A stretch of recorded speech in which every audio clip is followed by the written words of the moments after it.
ஆமாம்பா. இந்த விநாயகர் சதுர்த்தி எப்போ?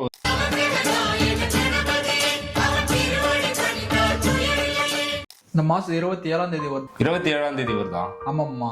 சரி, விநாயகர் சதுர்த்திலாம் அந்த கொழுக்கட்டை அப்புறம் அது அந்த சுண்டல் அதானா? ஆமாம்மா, வழக்கமாக தான் இது பண்ணிட்டு இருப்பாங்க. அதான் பண்ணிட்டு இருப்பாங்களா? எனக்கு வேற ஆசையா இருக்குது, எப்போ சாப்பிடலான்னு வேற ஆசையா இருக்குதா? ஆமாம்மா. இப்படியே ஆசைப்பட்டு இருந்தா என்ன பண்றது? விநாயகரை பத்தி ஏதாச்சும் தெரிஞ்சுக்க வேணாமா? ஆமாம்மா, தெரிஞ்சுக்கலாம்மா. விநாயகர் பெருமானுக்கு என்ன பெருமைம்மா, என்ன சொல்ல முடியுமா? விநாயகர் சதுர்த்தினாவே ரொம்ப ஸ்பெஷல் தான். குறிப்பா வட மாநிலத்துல அதிகமா கொண்டாடுவாங்க. அதான் விநாயகர் சதுர்த்தி ரொம்ப ஸ்பெஷல். விநாயகர் எப்போ பிறந்தாரோ அன்னைக்குலேருந்து அந்த விநாயகர் சதுர்த்தி அப்படின்றத சில கதைகள் சொல்றாங்க. விநாயகர் பிறந்தது விநாயகர் சதுர்த்தி அப்படின்னு சொல்லிட்டு இருக்காங்க. ஆமாம்மா, எனக்கு தெரியாதுமா. அது என்ன தெரிஞ்ச கொஞ்சம் சொல்லுங்களா அந்த கதை அப்படின்னு. அந்த கதை நிறைய பேர் நம்ம கேள்விப்பட்டிருப்போம், தெரிஞ்ச கேள்விதான். பார்வதி அம்மா ஒரு டைம்ல குளிச்சுட்டு இருப்பாங்க. ஓகேம்மா. அப்படி குளிச்சுட்டு இருக்கும்போது எல்லாரும் உள்ள வந்த உடனே நந்தி தேவர் பர்மிஷன் கொடுத்துருவாரு. சிவனே வந்தாலும் பர்மிஷன் கொடுக்க கூடாது அப்படின்றதுக்காக தன்னுடைய குளிச்ச அந்த மஞ்சள் இருந்து கொஞ்சமா என்ன பண்ணுவாங்களாம், பிடிச்சி வச்சு ஒரு பொம்மை மாதிரி, அதாவது ஒரு மனித உருவத்துல மாதிரி ஒன்று பண்ணுவாங்களாம், உயிர் கொடுப்பாங்களாம்.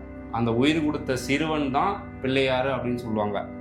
அப்போ சிவன் உள்ள வரும்போது அந்த சிறுவன் வழி விடாம இருந்ததுனால சிவன் பெருமான் அந்த சிறுவனின் தலையை வெட்டதுனால ஆத்தா பார்வதி ரொம்ப ஆக்ரோஷப்பட்டு காளியோட உருவம் எடுப்பாங்க.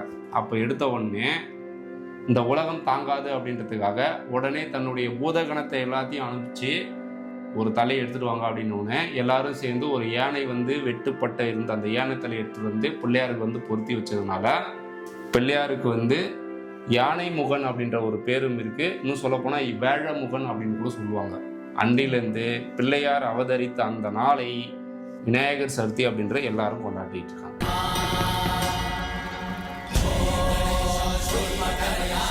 அன்னையிலிருந்து இன்னொரு விஷயமும் வந்துச்சு. என்ன விஷயம் அப்படின்னு பாத்தீங்கன்னா, எந்த காரியம் எடுத்தாலும் விநாயகனை பூஜித்து தான் அந்த காரியத்தை ஆரம்பிக்கணும் அப்படின்ற மாதிரி சொல்லுவாங்க. எந்த செயலா இருந்தாலும் விநாயகர் தான். ஆமாம்மா, ஃபர்ஸ்ட் நம்ம எங்க போனாலும் பாத்தீங்கன்னா, எது ஃபங்க்ஷன் ஸ்டார்ட் பண்ணாலும் சரி, இல்ல பிசினஸ் ஸ்டார்ட் பண்ணாலும் சரி, எதுவாக இருந்தாலும் விநாயகர் பெருமான வழிபட்டு தான் ஸ்டார்ட் பண்ற மாதிரி சொல்றாங்க. ஆமாம்பா, அன்னையிலிருந்து அவர் முதன்மை கடவுள். எந்த காரணத்தை கொண்டும் விநாயகரை வழிபடாம எந்த ஒரு காரியமும் செய்யக்கூடாது அப்படின்றது அன்னையிலிருந்து வர்றாங்க. ஆமாம்மா, அன்னைக்கு விநாயகர் பெருமானுக்கு சதுர்த்திக்கு கிடைக்குமாம்மா, கோயில்கிட்ட மூக்கல் என்ன கிடைக்குமாம்மா? கொழுக்கட்டை சுண்டல் இதுலயே இரு, கொழுக்கட்டை சுண்டல்லையே இரு. என்ன பண்றதுப்பா, அன்னைக்கு ஃபுல்லாட்ட சாப்பாடே தானா? அடா போடா, சாப்பாடே தான் சாப்பிட்டு இருக்கும் இருக்குது. சரிம்மா, சரி. அவருக்கு என்ன விரதம் இருக்கிற மாதிரி என்ன முறை என்ன இருக்கா, எப்படி பண்ணலாம்? இந்த கதையை நான் ஒரு இடத்துல தெரிஞ்சனதை இப்போ உங்ககிட்ட நான் சொல்றேன். அந்த விஷயத்த எல்லாரும் பார்த்து தெரிஞ்சுக்கிட்டோம். சரியா?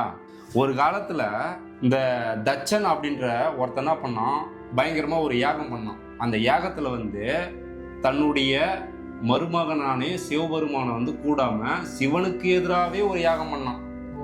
அந்த கடவுளே எதிர்த்து யாகம் பண்ண முடியுமா? ஆனா அவன் பண்றான். அப்போ சிவன் பேச்சு கேட்காம அந்த பார்வதி அம்மா தாட்சாயணி அப்படின்ற அந்த பேர்ல அவதரிச்சிருப்பாங்க. அவங்க அந்த யாகத்துக்கு போறாங்க. அங்க போன உடனே தாட்சன் சிவநிந்தனை செய்யறான். அதாவது சிவநிந்தனைனா சிவனை பத்தி திட்டுறது. உலகத்துல எவ்வளோ பாவம் பண்ணாலும் முக்கியமான ஒரு பாவம் சிவநிந்தனை எந்த காரணத்துக்கு கூட நம்ம செய்யவே கூடாது. சிவனை பத்தி தவறா பேசத்தோ, சிவன் சுத்தை எடுத்தா நம்ம குலம் நாசம்னு சொல்லுவாங்கல்ல, அந்த மாதிரி சிவநிந்தனை எந்த காரணத்தை கொண்டு பண்ணக்கூடாது. அந்த தாட்சன் சிவநிந்தனை பண்ண உடனே தாட்சயாணி என்ற இந்த பேர்ல இருக்கக்கூடிய பார்வதி அம்மாவுக்கு என்ன ஆகும் அப்படின்னா, கோபம் நெருப்புல குதிச்சிருவாங்க. ஏன்னா என்ன சொல்லியும் சிவபெருமான் பேச்சு கேட்காம போனதுனால நெருப்புல குச்சிருவாங்க. இப்ப நெருப்புல குச்சிட்டா என்ன மம்சம் ஆகும்? நெருப்புல குச்சா என்ன ஆகும்? அடுத்தது நம்ம சிவபெருமான் கோபம் வந்துடும். என்ன பண்ணிருப்பாருன்னு நினைக்கிற நீ? அவதாரம் என்ன எடுத்திருப்பாருன்னு நினைக்கிறேன். Very good. ஆமா, அவர் ஒரு அவதாரம் எடுத்தாரு. அந்த ஒரு அவதாரம் தான் வீரபத்திரர் அப்படின்னு ஒரு அவதாரம். அந்த வீரபத்திரர் டைரக்டா என்ன பண்ணாரு, அங்க போனாரு. போயிட்டு அந்த யாகத்தை அழிச்சு அந்த தாட்சனுடைய தலையை வெட்டிட்டாரு. வெட்டி மறுபடியும் அந்த தாட்சாயனின்ற அந்த பேர் பிடிக்காம அம்பிகை என்ன பண்ணிருப்பாங்க, வேறு ஒரு அவதாரம் ஒண்ணு எடுத்து பர்வதராஜனுக்கு மகளா பிறந்து பார்வதி அப்படின்ற அந்த பெயரோட வந்து வாழ்ந்து இருந்திருப்பாங்க. அதுக்கப்புறம் எப்படி சிவபெருமான் வந்து இது பண்ணாங்க? ஆமா, நம்ம அம்மாவை பொறுத்த வரைக்கும் சிவபெருமானை வந்து எந்தெந்த வழியெல்லாம் வந்து மீண்டும் அடையணும் அப்படின்றதான் அவங்களுடைய நோக்கமே. எப்படி அடைஞ்சாங்க? அது என்ன ஸ்டோரி என்ன சொல்லுங்க. அந்த இடத்துல தான் ஒரு ட்விஸ்டே இருக்குது. அதை அடைஞ்சதுக்கு முன்னாடியே நம்ம ஆல்ரெடி சிவபெருமானுக்கு வந்து 2 பொண்டாட்டின்னு எல்லாம் சொல்லிப்பாங்க. அதுல இன்னொரு பொண்டாட்டி பேர் என்னன்னு தெரியுமா உனக்கு? தெரியாதும்மா, சொல்லுங்கம்மா. இன்னொரு பொண்டாட்டி தலையிலே வச்சுன்னு இருப்பாரு அவரு. ஓகேம்மா. யாரும்மா அவங்க? தலையில வச்சுன்னு எல்லாம் தெரியுமே, அதான் தண்ணி மாதிரி கூட ஓடுமே. ஓ, கங்கையை சொல்றீங்களா நீங்க? ஆமா, கங்கை வந்து இன்னொரு பொண்டாட்டின்னு சொல்லிப்பாங்க. அப்ப அந்த காலத்துல கங்கை வந்து சிவன் அடையத்துக்காக தியானம் பண்ணிட்டு இருப்பாங்க. சீக்கிரம் நாம சிவனை அடையணுன்றதுக்காக பார்வதி அம்மா என்ன பண்ணிருப்பாங்கன்னு நினைக்கிறேன் நீ? தன்னுடைய அப்பாவான பர்வதராஜன்கிட்ட போய் வழி கேட்கிறாங்க. பர்வதராஜா என்ன சொல்றாரு, விநாயகர் சதுர்த்தி விரதத்தை வந்து எப்படி இருக்கணும், அப்படி இருந்தா என்ன பலன் கிடைக்கும் அப்படின்றத பத்தி முழுக்க இந்த கதையில வந்து சொல்றாரு. அந்த விநாயகர் சதுர்த்தியை வந்து இருந்தா ஈசனை வந்து அடைய முடியுமான்னு பார்வதி தேவி வந்து தன்னுடைய அப்பாட்ட கேட்குறாங்க. அப்போ கேட்ட உடனே அவர் சொல்றாரு, விநாயகர் சதுர்த்தி விரதம் எப்படி இருக்கணும் அப்படின்றத பத்தி இங்க சொல்றாரு. எப்படிமா இருக்கணும்? வழக்கமா நம்ம எல்லா தெய்வத்துக்கும் எப்படிப்பா வந்து கடைபிடிப்போம் விரதத்தை. இப்ப நம்ம வரக்கூடிய இந்த நாள் வந்து விநாயகர் சதுர்த்தி விரதம் வரக்கூடிய 27ஆம் தேதி வருதா? அந்த 27ஆம் தேதியில அதிகாலையில் தூங்கி எழுந்து என்ன பண்ணணும்? குளிக்கணும். அதில் எந்த செயல் எடுத்தாலும் முதல்ல குளிக்கணும். அப்போ விரதம் அப்படின்னும் போது அதை குளிக்காம இருக்க முடியுமா? குளிச்சுதான் ஆகணும். என்ன பண்ணணும்? யாரை நம்ம வணங்க போறோம்? விநாயகர் பெருமான் வணங்க போறோம். அப்போ விநாயகர் பெருமான் வாங்கன்னா அவருடைய மண்ணாலான ஒரு பொம்மை. அடுத்தது உலோகத்தாலான பொம்மைன்னு சொல்லுவாங்க. இல்லைன்னா வேற எதனா ஒரு பொம்மை மாதிரி என்ன விகக்கம் என்ன இருந்துச்சுன்னா அதை கூட வச்சுக்கலாம். ரொம்ப பெரிய சைஸ்லாம் வேணாம், ஸ்மால் சைஸ் இருந்தாவே போதும். வேற என்ன தேவைமா? பூஜை ரூமுக்கு வேற தேவைப்படுமா? வேற என்ன, நம்ம எளிமையின் வடிவமாக இருக்கக்கூடிய விநாயகர் பெருமானுக்கு எப்படி வேணாலும் வழிபடலாம். அதனால இருந்தாலும் அவர் சொல்லக்கூடிய அந்த விரதம் வந்து முதல்ல இந்த விரதத்தை எந்த நாட்கள்ல இருந்து எந்த நாள் வரைக்கும் நம்ம கடைபிடிக்கணுன்றதை பத்தி முதல்ல பார்க்கலாம். ஆவணி மாதம் பூர்வ பட்சத்தில் வரக்கூடிய சதுர்த்தி நாளைக்கு வந்து ஆரம்பிக்கணும். அதே மாதிரி புரட்டாசி மாதத்தில் வரக்கூடிய வந்து முடிக்கணும். இப்படி முடிச்சாதான் இதனுடைய முழு பலன் வந்து கிடைக்கும் அப்படின்ற மாதிரி இவர் இந்த ஸ்டோரியில வந்து சொல்லியிருக்காரு. அப்போ அதனால வரைக்கும் நம்ம சாப்பிடாம இருக்கணுமா? அதனால வரைக்கும் அவன் சாப்பிடாம இருக்கிற சாப்பிடலாம். அதை பத்தி தான் நம்ம முழுக்க சொல்ல போறோம்.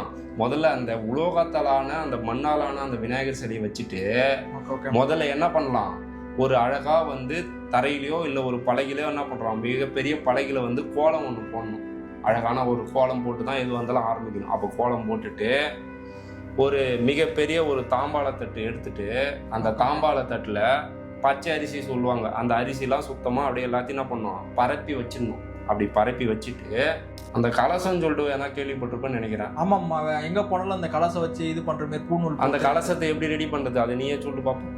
சொம்பு இருக்கு பாத்தீங்களா, அதை வந்து பாத்தீங்கன்னாக்கா மேல வந்து பூநூல் வந்து சுத்தணும். சொம்பு வந்து தண்ணி ஊற்றணும். அதுக்கு மேல வந்து பாத்தீங்கன்னாக்கா மாங்காயில இருக்கு பாத்தீங்களா, அது மாங்காயில போட்டு அது மேல வந்து தேங்காய் வைக்கலாம். இது வந்து விநாயகர் முன்னாடி வைக்கணும். ஆமாங்க. அப்ப விநாயகருக்குன்னா பிரசாதமா வைக்கலாம், அதை சொல்லலையே. என்னவா வைப்பாங்க? அருகம்புல் தாங்க வைப்பாங்க. ஆமா, விநாயகராவே அருகம்புல் தானே. அப்ப விநாயகருக்கு வந்து அருகம்புல் வந்து நம்ம என்ன பண்ணலாம், எப்பயுமே வைக்கலாம். இது வந்து அன்னைக்கு நடைபெற்ற மந்திரம் ஏதாச்சும் சொல்லணும் அப்படின்னா ஓம் கம் கணேச பத்தியே நமக அப்படின்னு சொல்லலாம். அன்னைக்கு ஃபுல்லா அதை சொல்லிட்டு இருக்கலாமா? அன்னைக்கு ஃபுல்லா விநாயகர் சொல்லித்தானே ஆகணும். ஏன்னா விநாயகர் சதுர்த்தினா அதானே முழுக்க. அப்புறம் இன்னொரு விஷயம், ஒழுகுட்டு மேல கவனம் போகக்கூடாது. தீராத அந்த பிரச்சனையை சொல்லி விநாயகர் முன்னாடி இதை வந்து பண்ணணும். நல்லா ஒரு சிலவங்க ஃபாலோ பண்ண முடியாது. என்ன மாதிரி ஆளுங்க என்ன பண்றதுமா? ஃபாலோ பண்ண முடியாதுன்னா உபவாசம் எப்படி இருக்குதுன்னு கேக்குறீங்களா? உபவாசம் வந்து பால் பழம் சாப்பிட்டு இருக்கலாம். அப்படி முடியாதவங்க என்ன பண்ணலாம், இது கலியுகமாச்சே, இந்த கலியுகத்துல எப்படி இருக்க முடியுமோ அப்படி இருந்துடலாம்.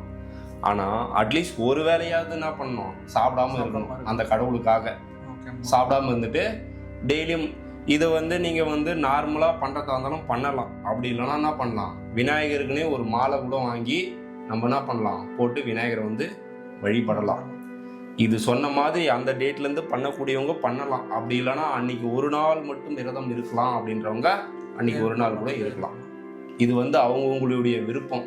ஆனால் எந்த காலத்திலையும் விநாயகர் பெருமான் எப்பவுமே எப்படி இருப்பார், முழு முதற் கடவுள். அவர் நமக்கு அருள் வாசி வழங்குவார்.